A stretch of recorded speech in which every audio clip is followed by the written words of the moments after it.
नमस्कार साथियों, मैं अतुल कुमार दीक्षित।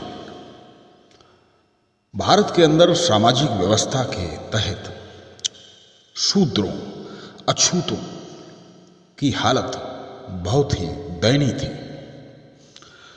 बड़ी ही निराशाजनक थी। उनके अधिकारों का हनन होता था और उनसे भी ज्यादा बदतर हालत थी हमारे भारत में महिलाओं की, स्त्रियों की।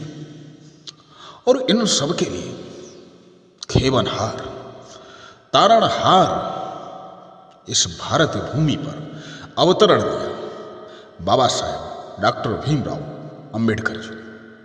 और 14 अप्रैल को हम उनकी जयंती मनाते हैं।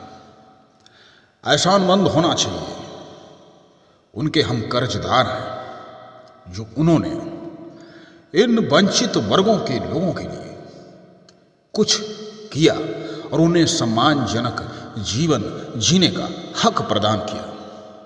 आइए जानते हैं उनके बारे में कुछ खास बातें। सामाजिक छुआछूत, अस्पृश्यता, इन सब कुरीतियों के भुक्तभोगी थे। कहते हैं कि एक बार बचपन में मैं अपने पिताजी से मिलने उनके ऑफिस जा रहा था। आधा मार्ग रेल से था। स्टेशन पर पहुंचा तो ऑफिस तक पहुंचने के लिए बैलगाड़ी से जाना होता था। मैं अपने भाई बहनों के साथ अच्छे से ठीक ठाक कपड़े पहने हुए था। देखने से नहीं लगता था कि हम अछूत वर्ग से आते। लेकिन जब उस गाड़ीवान को पता लगा कि हम महार जात से, तो उसने हम लोगों को ले जाने के लिए मना कर दिया।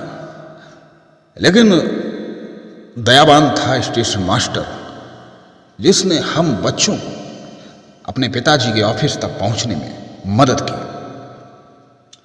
भारत को संविधान देने वाले महान नेता डॉक्टर भीमराव अंबेडकर का जन्म 14 अप्रैल 1891 को मध्य प्रदेश के एक छोटे से गांव में हुआ था।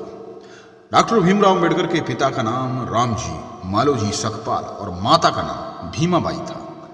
अपने माता पिता की 14वीं संतान के रूप में जन्मे डॉक्टर भीमराव अंबेडकर जन्मजात प्रतिभा संपन्न थे। भीमराव अंबेडकर का जन्म महार जात में हुआ था, जिसे लोग अछूत और बेहद निचला वर्ग मानते थे। बचपन में भीमराव अंबेडकर के परिवार के साथ सामाजिक और आर्थिक रूप से गहरा भेदभाव किया जाता था।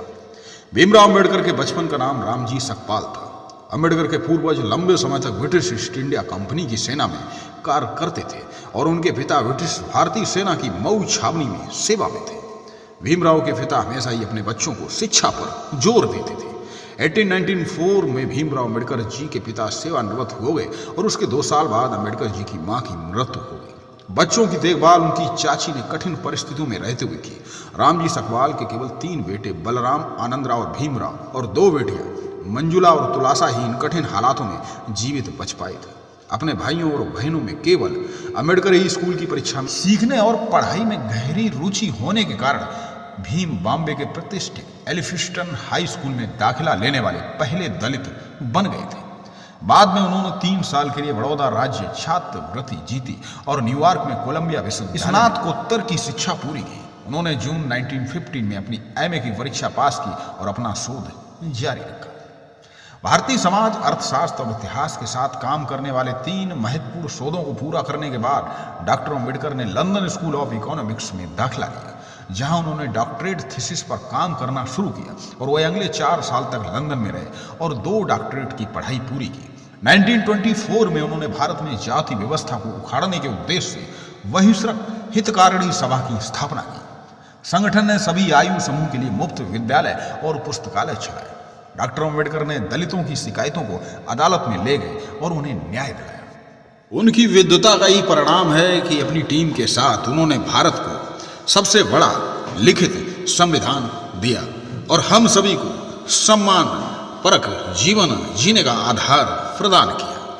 आइए उनकी जयंती पर हम उनको सत सत नमन करते हैं।